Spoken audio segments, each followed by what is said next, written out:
The whole reason I think that they've approached you is because I can't stop talking about you. Literally.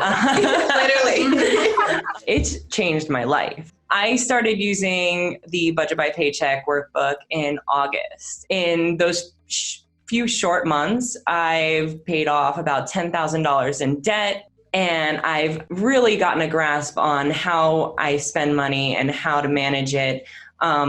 One of the things you always say is, and I wrote it down so I wouldn't forget, is how to manage your money in a way where you don't depend on debt. Yeah, I love hearing that. The sinking funds in my life, I think, is what made a huge, huge difference as well. I think that's where it was like one of those aha moments, like, oh my gosh, why didn't I think about this before?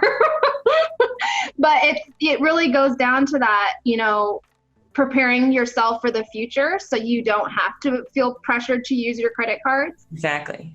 And it's great to hear you say too that, something about your system resonates. I think one of the things that really helps readers and people like yourself is seeing someone do it in their real life. Like me showing, I think for some people just seeing someone else do it, not necessarily their numbers don't have to match, their circumstances don't have to be the same, but watching someone do it, I think it really makes something in our minds click, like, oh yeah, that's how you do that, and that's why you do it. So that makes me so happy. And congrats on paying off the $10,000 of debt. That's huge. Thank you. You put it all out there, your real numbers, which has to be so hard to do. It's one of the things that frustrated me the most when I was learning how to budget, is I just wanted to scream at people like, okay, you're telling me, but can you please just show me what this looks like in your life? So we really made that a focus here at TBM. And it is true, some days it's hard to share those real numbers, but I also think that the reason why we do it is so, so crucial and so important. That we just can't give it up. And so it's the chances that we take because it is such an important mission. But that makes me so happy that you're making such great progress and you're finding that awareness in your life, because that's ultimately what it's about, especially when you're paying off debt.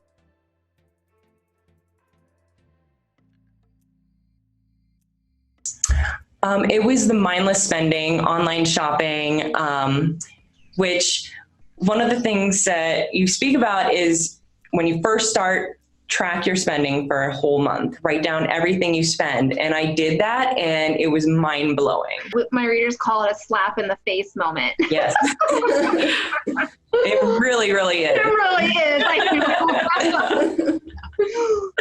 is. So how do Tiffany's bad habits align with the issues that your readers have? Because I know you just said it's like that slap in the face moment. And for me personally, like tracking my spending first, I was almost scared to do it because I almost didn't want to know how bad it was going to be. Is that something that you find that other readers are thinking about? Yeah, it's funny because once you get into the mindset of knowing deep down you want to create a budget, what happens is you feel this level of excitement. You get very excited. You're like, I want to create a budget. So what do? You sit down and you automatically, the first thing you want to do is start creating that budget and putting numbers down on a piece of paper and assigning limits and putting down categories. But writing a budget is so drastically different than writing a realistic budget. A budget and a realistic budget are completely two different things. One is based on fictitious numbers that you want to spend, or a budget that you want to have in your life. A realistic budget is a budget based on what's realistically happening with your spending. And I think that for me, that was one of my biggest struggles, and why I failed for so long in the beginning is I was sitting here just wanting to tackle the work. I was wanting to tackle and just get that budget in place, because ultimately what we're trying to find is peace. And that peace comes from knowing that we have a plan to follow with our finances. And so we start creating that plan without bringing awareness into our lives and into our finances. And awareness can't really be found until you know where your dollars are going. But also the careless spending really resonates with me, because my problem was clothes. I would spend $30 on a shirt and say, well, it's only $30. It's not that big of a deal. But next week it was $30 again. And the week after it was $30 again, until before you know it, I was spending $300 to $400 a month on new clothing that would just sit in my closet literally with the tag still on them. I think that once you bring that awareness into your life, being able to step back and ask yourself the hard questions like, well, wait a minute. Why am I here standing in line with a bunch of new clothes over my arm when I know deep down in my gut, I don't have the money? Like, why am I here? And it's until we can figure out our spending triggers and those underlying causes that a lot of us kind of ignore through our lives because it's either we don't want to admit it to ourselves. Like, look, it wasn't easy for me to come out and say, hey, I'm not comfortable in my own skin. I don't like the way I look. But until I could say that out loud and honestly answer that for myself, I couldn't address the spending triggers. And that's where tracking and bringing that awareness into your life really comes into play. Mm-hmm. The amount of stuff I've spent money on and said, well, it's for self-care. Right? Yeah, I do think that term gets thrown out really loosely nowadays, but I also think that there's something really important to self-care. I'm a huge believer in it. It's something that I do and implement into my own life. But I think where it gets dangerous is labeling all of our wants as self-care. Right. And that's when it gets like, it becomes a problem at that point.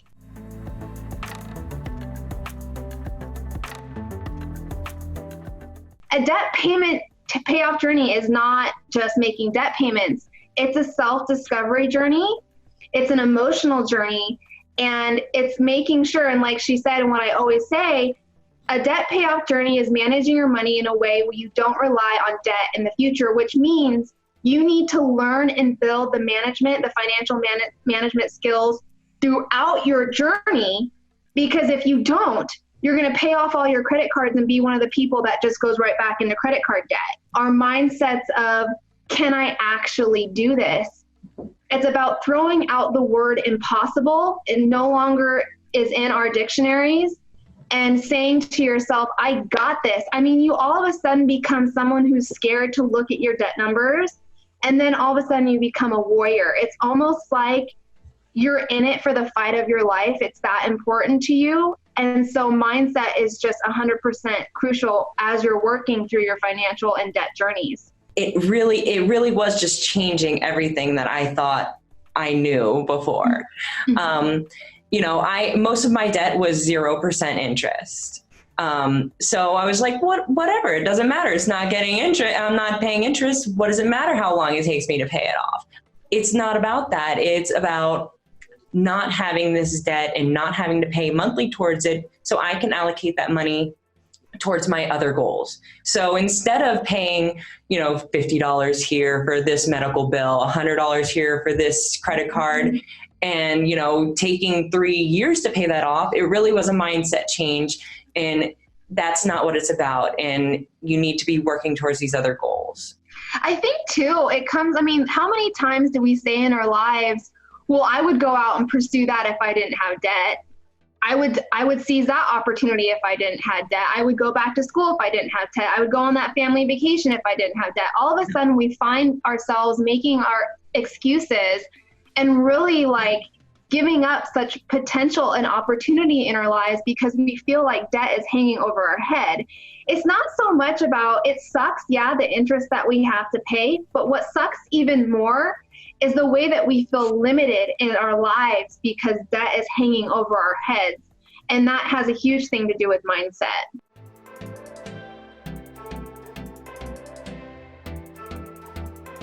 I think it's sometimes hard for my readers and my audience to understand, I'm known for, single mom pays off $77,000 in 8 months. And a lot of my new readers and new followers see that as so unrealistic, unattainable, and unrelatable. But what they're missing is the story of where it actually started. I have a lot of people who tell me, Kumiko, you are so much more relatable when you are paying off debt. But here's what's really, really important. I started the Budget Mom to show readers that paying off debt and budgeting is not just about the struggle. But as I started sharing my debt payoff journey and the Budget Mom grew, it was hard for readers to understand the business side of what I was doing because I don't share my business numbers. I stopped doing that after my lawyers advised me to stop sharing for security purposes, to stop sharing my business numbers. I still share my personal numbers, but it's hard for me sometimes because I can't share the business side, which entrepreneurship has had such a huge, massive effect on my debt payoff journey, and essentially why I was able to pay off so much debt so fast. I grew a passion in something I was really dedicated to, which is helping people. It kind of turned into a business on its own. And I always like to remind my readers, I didn't create the Budget Mom to start a business or to make $1. I did it to build a community.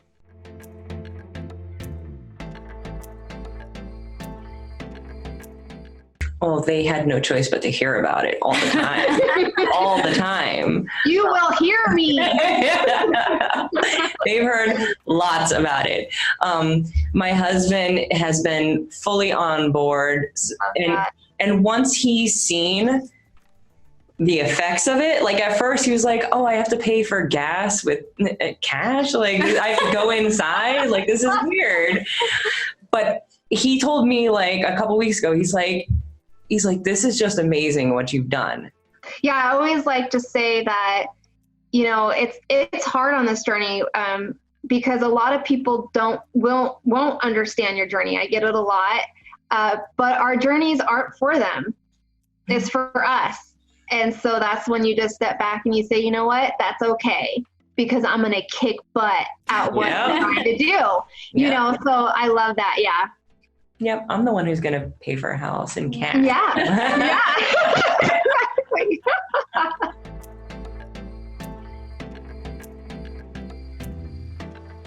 There was that roadblock with, oh, now I have to go to the bank and get cash. Now I have to go inside instead of paying at the pump.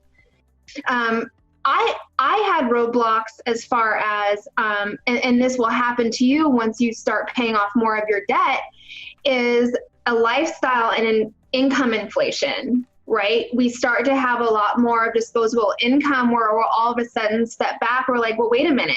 This all used to go to debt. What the heck do I do with it now? And that was kind of my struggle, especially as much as my income has changed over the last 4 years, was really stepping back and learning to not want more.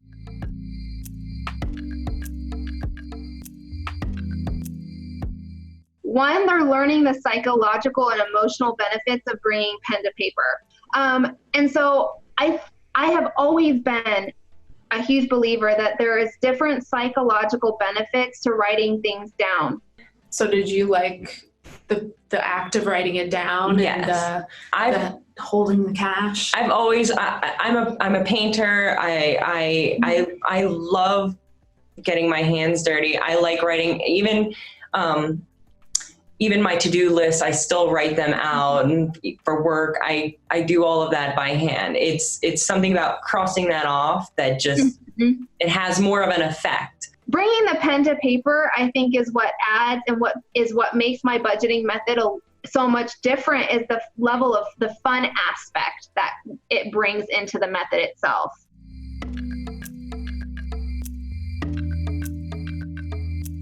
I think what happens when we pay off debt is for so long, and it's such a long journey, we've been fighting to pay off our debt, right? And we're so focused on that one priority that when it's over, we get confused. When it's finally over and done and we no longer have that we're fighting for, it's almost like we start to question what to do with our money. I think it's really, really super important that anytime there's a life change in your life, a big life change like paying off your debt, going back and reanalyzing and reprioritizing your financial goals is a must.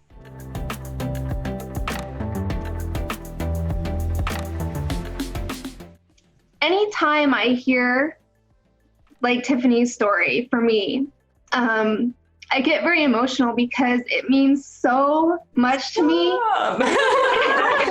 that, I started this journey not knowing if I could even help one person. One other mom out there who was like me. So to hear her say that she's found this success and I helped motivate her to do that, I didn't just change her life, but I changed her husband's life, her kid's life. I feel blessed. I feel honored that she let me into her life the way she did and let me into her home the way she did. And I'm ecstatic. I'm so excited for her, and I can't wait to hear her finally say bye debt and hello savings, and watch her hit all of the other financial goals in her life. So it's important. It's extremely important to me. Just the impact it's had is amazing. And I just thank you so much for everything you do.